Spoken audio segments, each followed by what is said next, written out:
What does it mean that God is merciful?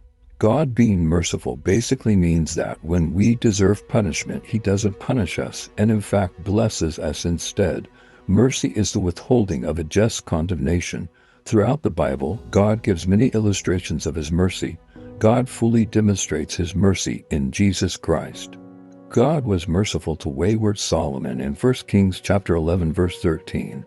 God was merciful to Israel in captivity. David illustrated God's mercy when he showed kindness to Mephibosheth. God's mercy was illustrated every year on the Day of Atonement when the high priest entered the holiest place and sprinkled the blood of the sacrifice before the mercy seat. Another illustration of God's mercy is found in Matthew chapter 18 verses 23 through 27. In this parable, Jesus describes a rich ruler who was owed a large sum of money. The ruler ordered that money be collected, but then the debtor came and begged for mercy. The ruler in turn graciously forgives the debt. Here is the point. We owed God a debt we could never repay, and He has fully forgiven us that debt in Christ. Interestingly, after the ruler in the parable forgives the debt, the person who owed the money refuses to forgive someone else. The ruler then judges that ungrateful person. God requires us to be merciful and forgiving to others here on earth. We who have been forgiven so much have no right to withhold forgiveness from others.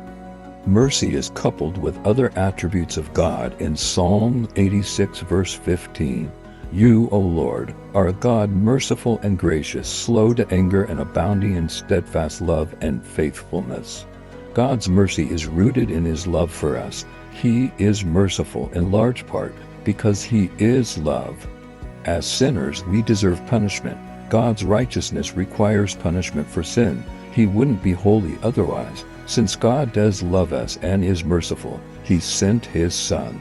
The fullness of His mercy is seen in Matthew chapter 27. Jesus is brutally beaten and murdered on our behalf.